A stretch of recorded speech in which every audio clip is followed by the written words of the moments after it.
ओम शांति। आज बाबांकर 11 जुलाई 2026 प्रातः मुरली बाबा कहते मीठे बच्चे तुमको निज विषय रे चिंता करिवार अछि अन्यर नुहे कहीं ड्रामा अनुसार जीए करिब सीए पाइब। तुमको निज विषय रे चिंता करिवार अछि अन्यर नुहे कहीं ड्रामा अनुसार जीए करिब सीए पाइब। प्रश्न त्रिकालदर्शी हेबा द्वारा आत्मा को क्यों स्मृति आसीछि? त्रिकालदर्शी हेबा द्वारा आत्मा को क्यों स्मृति आसीछि? उत्तर आत्मा को स्मृति आसिला वास्तव रे मो मूल वतनर निवासी एही ड्रामा रे पार्ट करिबा पई आसीछि। मु मुख्य एक्टर होई 84 जन्मर अभिनय करिली।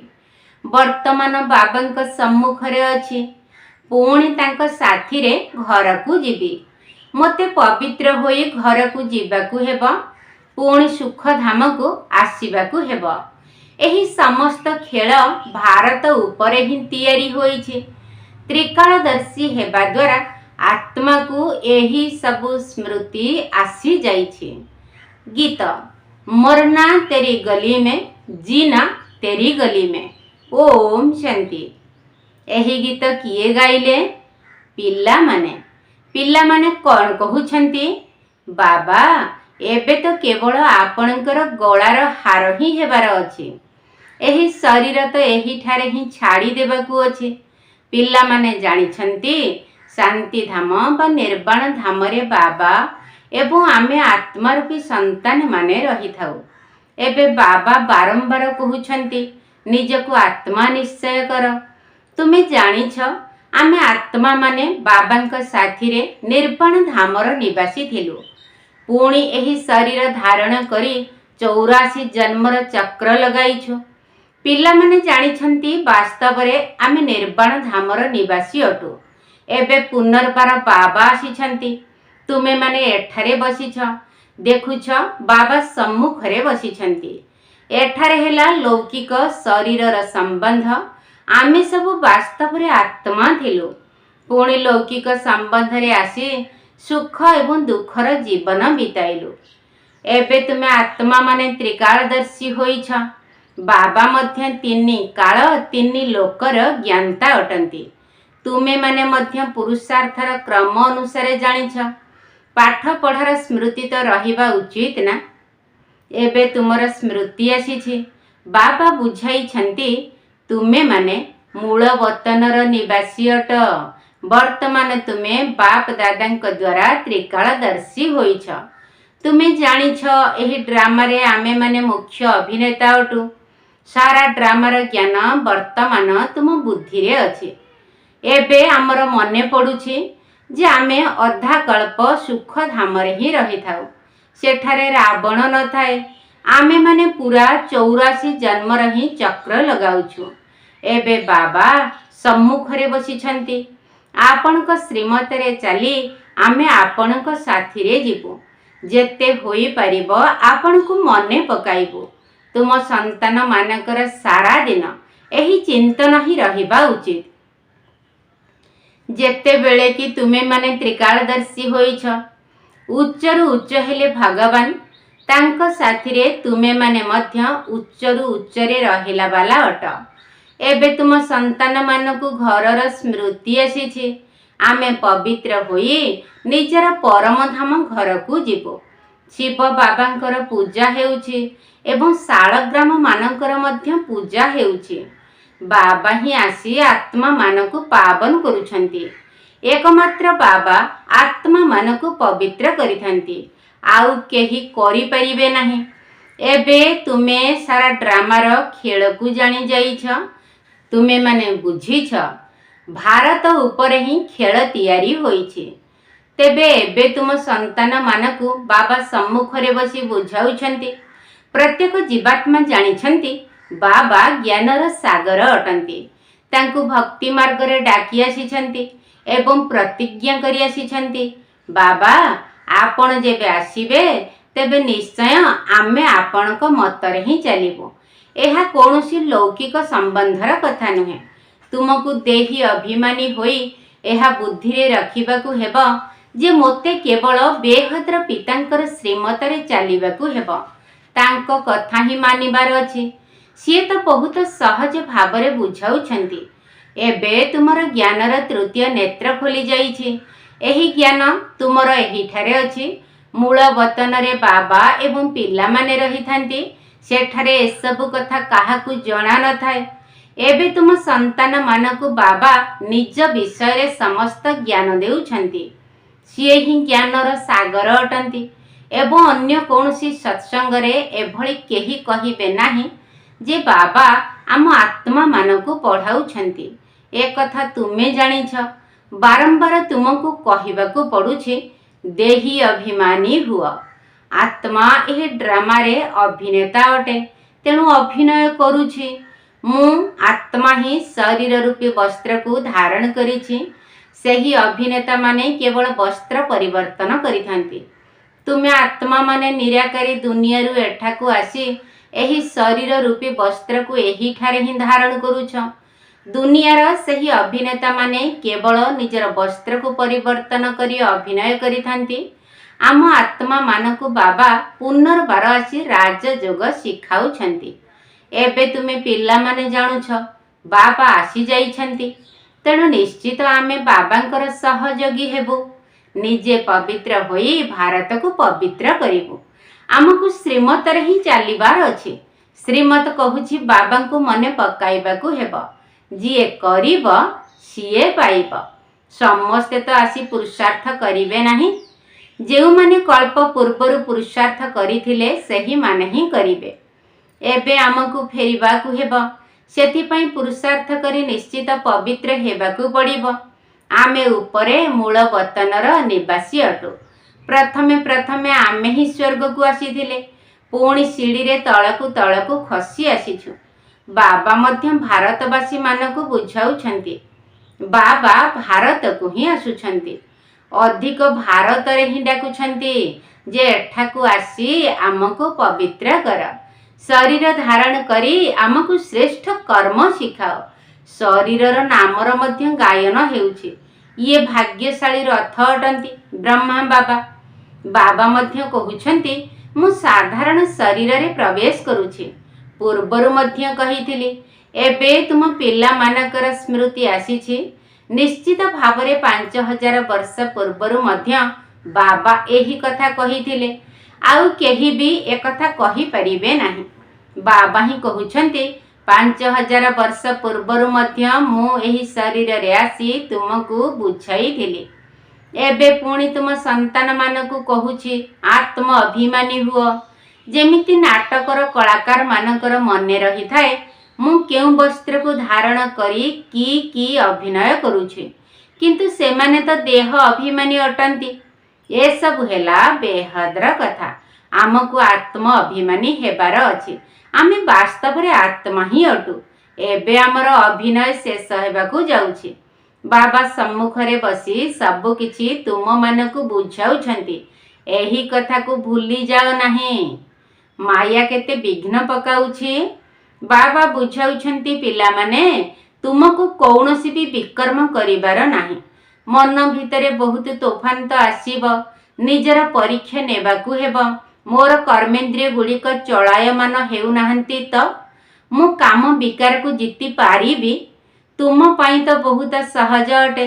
ଆମେ ସମସ୍ତେ ଆତ୍ମା ଅଟୁ, ଗୋଟିଏ ପିତାଙ୍କର ସନ୍ତାନ। ବାବାଙ୍କ ସହିତ ହିଁ ଯୋଗ ଲଗାଇବାକୁ ହେବ। କର୍ମେନ୍ଦ୍ରିୟ ଗୁଡ଼ିକ ଚଳାୟମାନ ହେବା, ଏହା ମଧ୍ୟ ଦେହ ଅଭିମାନ ହେଲା ନା। ତୁମକୁ କାହାକୁ ବି ଡରିବାର ନାହିଁ। ନିର୍ଭୟ ହେବାର ଅଛି। ଯଦି କେବେ ବି କେଉଁଠାକୁ ଯାଉଛ ତେବେ ସାକ୍ଷୀ ହୋଇ ଦେଖିବାର ଅଛି, ମୁଁ ତ ଆତ୍ମା ଅଟେ। ଏହି ଖେଳକୁ ତୁମେ ପୁରା ଜାଣି ଯାଇଛ। ଉଚ୍ଚରୁ ଉଚ୍ଚ ବାବା ଅଟନ୍ତି। ଏହି କଥା ବୁଦ୍ଧିରେ ଆସିଯାଇଛି। ତାଙ୍କୁ ବିନ୍ଦୁ କୁହାଯାଉଛି। ନିରାକାରୀ ଦୁନିଆରେ ଆତ୍ମାମାନଙ୍କର ବୃକ୍ଷ ରହିଛି। ବୀଜରୁ ବୃକ୍ଷ ବାହାରିଥାଏ, ପୁଣି କ୍ରମ ଅନୁସାରେ ପତ୍ର ସବୁ ଆସିଥାଏ। ଏହି ସୃଷ୍ଟି ରୂପୀ ବୃକ୍ଷ ମଧ୍ୟ ସେହିପରି। ଉପରୁ ପରମ ଧାମରୁ କ୍ରମ ଅନୁସାରେ ଆତ୍ମା ମାନେ ଆସିଥାନ୍ତି। ଆତ୍ମା କିପରି ପ୍ରବେଶ କରେ, କିପରି ବାହାରି ଯାଏ, ଏହାକୁ କେହି ଦେଖିପାରିବେ ନାହିଁ। ଏବେ ବାବା ବୁଝାଉଛନ୍ତି, ତୁମର ଆତ୍ମା ପତିତ ହୋଇଯାଇଛି, ତାକୁ ପବିତ୍ର କର। ବ୍ରହ୍ମାଙ୍କ ଦ୍ୱାରା ବାବା ଆସି ବୁଝାଉଛନ୍ତି। ବାବା ତ କର୍ମେନ୍ଦ୍ରିୟ ଦ୍ୱାରା କଥା କହୁଛନ୍ତି ନା। ଆତ୍ମା ବିନ୍ଦୁ ଯଦି ଏହି ଶରୀରରେ ନଥାନ୍ତା, ତେବେ ଏହି କର୍ମେନ୍ଦ୍ରିୟ ଗୁଡ଼ିକ କିଛି କରିପାରିନଥାନ୍ତେ। ଏତେ ଛୋଟ ବିନ୍ଦୁ କେତେ ଶକ୍ତିଶାଳୀ ଅଟେ।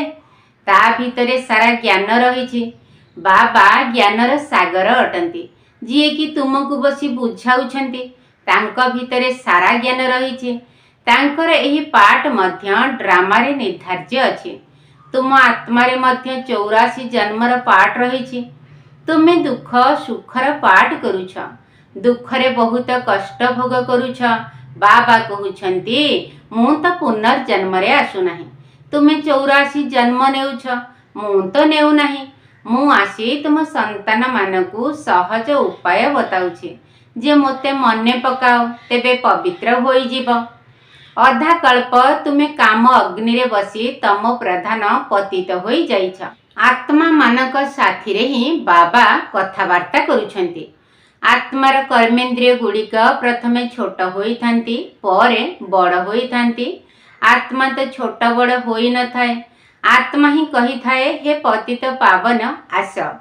ଆତ୍ମା ନିଜର ପିତାଙ୍କୁ ଡାକୁଛି। ବାବା କହୁଛନ୍ତି, ମୁଁ କଳ୍ପ କଳ୍ପ ଆସୁଛି ତୁମ ପତିତମାନଙ୍କୁ ପବିତ୍ର କରିବା ପାଇଁ।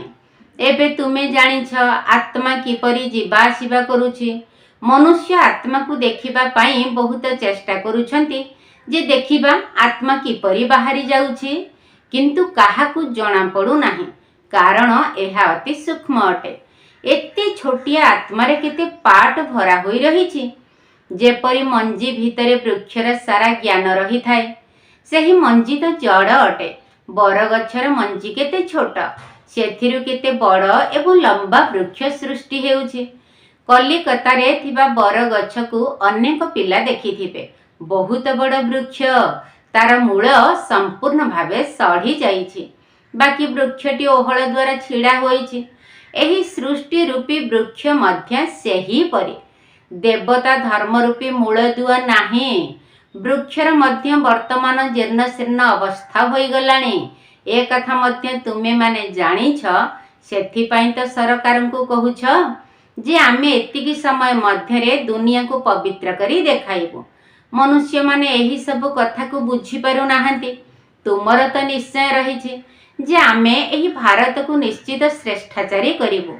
ତେବେ ତ ଯାଇ ଭ୍ରଷ୍ଟାଚାରୀ ଦୁନିଆର ବିନାଶ ହେବ। ଏମାନେ ଯେଉଁ କଥା ଭାବୁଛନ୍ତି ଯେ ଦୁନିଆରେ ଶାନ୍ତି ହୋଇଯାଉ, କାରଣ ଆତ୍ମା ପାଠ କରି କରି ଥକିଗଲାଣି, ସେଥିପାଇଁ ଡାକୁଛି, ହେ ଶାନ୍ତିଦାତା। ଏମାନେ କ'ଣ ଜାଣିଛନ୍ତି ଯେ ଆତ୍ମା ଶାନ୍ତ ସ୍ୱରୂପ ଅଟେ? କିନ୍ତୁ ଏଠାରେ ଆତ୍ମାକୁ କର୍ମେନ୍ଦ୍ରିୟ ଦ୍ୱାରା କର୍ମ ତ ନିଶ୍ଚିତ କରିବାକୁ ହିଁ ପଡ଼ିବ। ଶାନ୍ତି ଦିଅ ବୋଲି କହୁଛନ୍ତି। ଏ କଥା କାହାକୁ ବି ଜଣା ନାହିଁ ଯେ ଶାନ୍ତିଧାମ ଅଲଗା ଏବଂ ସୁଖଧାମ ଅଲଗା। ସୁଖଧାମରେ ବହୁତ କମ୍ ମନୁଷ୍ୟ ଥାଆନ୍ତି। ତାହା ପବିତ୍ର ଦୁନିଆ ହିଁ ଅଟେ। ସେଠାରେ ତ କେହି ଶାନ୍ତି ମାଗିନଥାନ୍ତି। କର୍ମ ତ ସେଠାରେ ମଧ୍ୟ କରିଥାନ୍ତି, କିନ୍ତୁ ସେଠାରେ ଅଶାନ୍ତି ନଥାଏ। ଜୀବନ ମୁକ୍ତି ଧାମ ଏବଂ ଶାନ୍ତି ଧାମ ଦୁଇଟି ଯାକ ଅଲଗା ଅଲଗା ଅଟନ୍ତି। ସତ୍ୟ ଯୁଗରେ ଜୀବାତ୍ମା ମାନଙ୍କୁ ସୁଖ ବି ମିଳିଥାଏ ତ ଶାନ୍ତି ବି ମିଳିଥାଏ। ସଦା ସୁସ୍ଥ, ସଦା ସମ୍ପତ୍ତିବାନ ହୋଇଥାନ୍ତି। ଏବେ ତୁମେ ଜାଣିଛ ସ୍ୱର୍ଗ କାହାକୁ କୁହାଯାଏ। ଦୁନିଆରେ ଏକଥା ମଧ୍ୟ କାହାକୁ ଜଣା ନାହିଁ ଯେ ସ୍ୱର୍ଗ କ'ଣ। ଏହି ଲକ୍ଷ୍ମୀ ନାରାୟଣ ସନ୍ତାନ ଅଟନ୍ତି ନା। ଏହି ସନ୍ତାନମାନଙ୍କୁ ମଧ୍ୟ ସୁଖ କିଏ ଦେଲେ? କେହି ତ ସୁଖଦାତା ଅଛନ୍ତି ନା। କ'ଣ ଏମାନଙ୍କର ରାଜ୍ୟ ପୁଣି ଆସିବ? ସ୍ୱର୍ଗର ନିଶ୍ଚିତ ପୁଣି ପୁନରାବୃତ୍ତି ହେବ। ଯେତେବେଳେ ଆମେ ସ୍ୱର୍ଗରେ ଥିବା, ସେତେବେଳେ ଏକଥା କହିବା ନାହିଁ ଯେ ନରକର ପୁଣି ପୁନରାବୃତ୍ତି ହେବ। ଏବେ କହୁଛ ପବିତ୍ରତା, ସୁଖ, ଶାନ୍ତିର ନୂଆ ଦୁନିଆ ପୁନର୍ବାର ଆସିବ। ଏହା ତ ପୁରୁଣା ଦୁଃଖଧାମ ଅଟେ। ଏହାକୁ ଲୌହ ଯୁଗ ବୋଲି କୁହାଯାଉଛି। ନୂଆ ଦୁନିଆ ବି ତ ଥିଲା ନା, ତାକୁ ସ୍ୱର୍ଗ କୁହାଯାଉଥିଲା। ଏହି ଜ୍ଞାନ ତୁମ ବୁଦ୍ଧିରେ ରହିଛି। ନିଶ୍ଚିତ ଭାବରେ ଆମେ ପୁନର୍ବାର ଦେବୀ ଦେବତା ହେଉଛୁ। तुमर लक्ष्य एवं उद्देश्य ही एहा अटे। आमे पुणी थरे स्वर्गर राजत्व नेउछु। बेहद्र बाबांक ठारू आमे निश्चित संपत्ति पाइबु। एही कथा को भल भाबरे मने पकाइबाकू हेबो। आमे आत्मा माने सेही ठारे रही थाउ। पुणी आमे एठाकू पाठ करिबा पई आसीछु। एबे आमको स्मृति आसीछि आमे किपरि 84 जन्म नेउछु। बाबा मध्य तुमे ब्रह्मा मुख वंशावली ब्राह्मण मानकू बुझाउछंती। ब्राह्मण हेबा बिना प्रजापिता ब्रह्मांकर संतान हेबा बिना शिव बाबांक ठारू संपत्ति किपरि नहीं परिब। प्रजापिता ब्रह्मा तो विख्यात अटंती ना।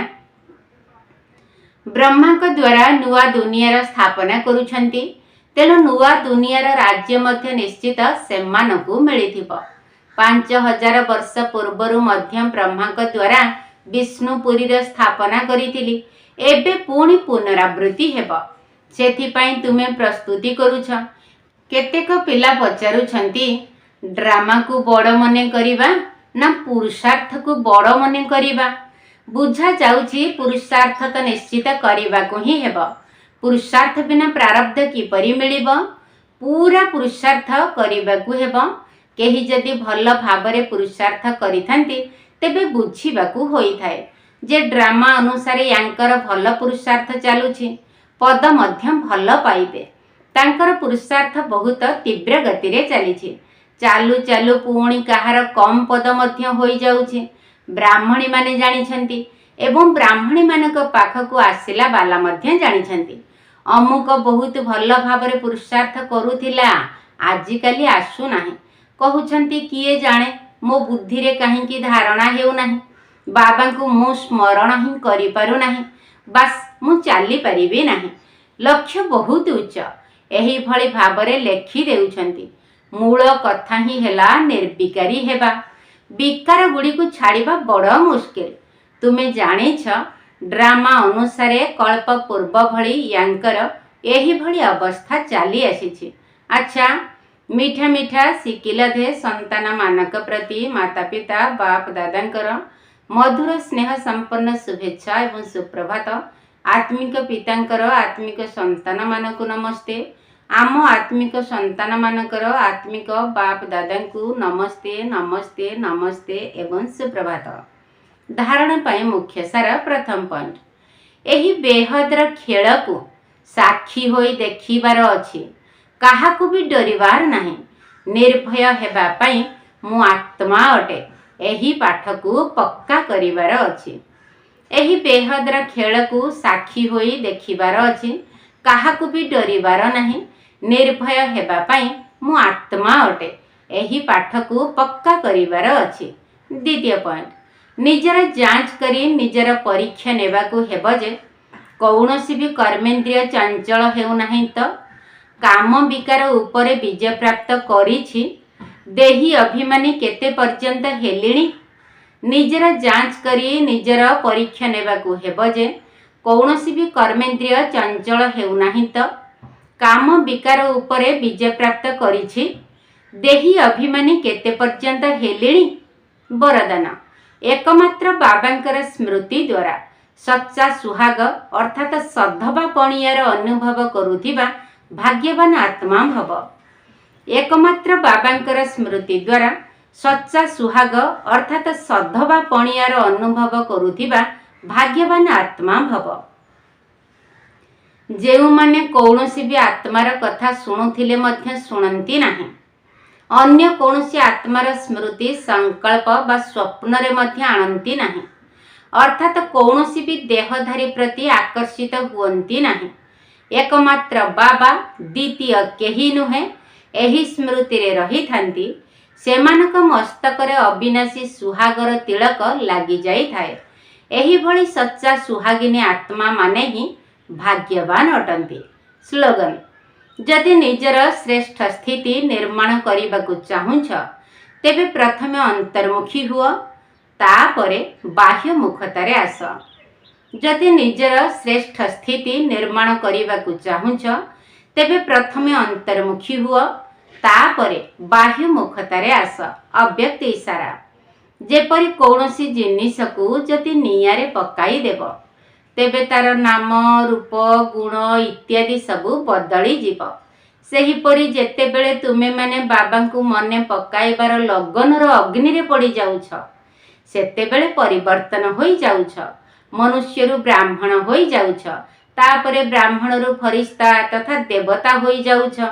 लगनर अग्नि द्वारा एही भली परिवर्तन होई थाए, जहा कि तिले मात्र भी मोर पणिया रही न थाए। सेथि पाई ही जोग को ज्वाला रूप कुहा जाउछि। अच्छा, ओम शांति। जाने ना बाबांकु सिना एई दुनिया, ज्ञान रत्ने करंती से आंभे बढ़िया, मनुआरे आंभे बढ़िया। ज्ञान रत्ने करंती से आंभे बढ़िया। जाने ना बाबांकु सिना एई दुनिया, ज्ञान रत्ने करंती से आंभे बढ़िया, मनुआरे आंभे बढ़िया। ज्ञान रत्ने करंती से आंभे बढ़िया। गोटिए ज्ञान रतन अटय मूल्य धन, गोटिए ज्ञान रतन अटय मूल्य धन। भरंती से धने आम बुद्धिर झूला, ज्ञान रत्ने करंती से आंभे बढ़िया, मनुआरे आंभे बढ़िया। ज्ञान रत्ने करंती से आंभे बढ़िया। बाबांक ए गुप्त धन दान देबा अन्य जन, बाबांक ए गुप्त धन दान देबा अन्य जन। राज्य भाग्य आमे नेबा, राज्य भाग्य आमे नेबा देईण ताहा, ज्ञान रत्ने करंती से आंभे बढ़िया, मनुआरे आंभे बढ़िया।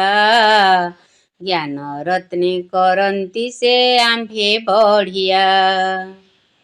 एत विनाश समय घर को जीवा निश्चय, एत विनाश समय घर को जीवा निश्चय। सभी को मुक्तिर पथ, सभी को मुक्तिर पथ बताई देबा, ज्ञान रत्ने करंती से आंभे बढ़िया, मनुआरे आंभे बढ़िया। ज्ञान रत्ने करंती से आंभे बढ़िया। हे सर्वशक्ति मालिक भोलापण साथे रख, हे सर्वशक्ति मालिक भोलापण साथे रख। हे बासकति स्वरूप, हे बासकति स्वरूप जितीर्ण माया, ज्ञान रत्ने करंती से आंभे बढ़िया, मनुआरे आंभे बढ़िया। ज्ञान रत्ने करंती से आंभे बढ़िया। जाने ना बाबांकु सिना एई दुनिया, ज्ञान रत्ने करंती से आंभे बढ़िया, ज्ञान रत्ने करंती से आंभे बढ़िया।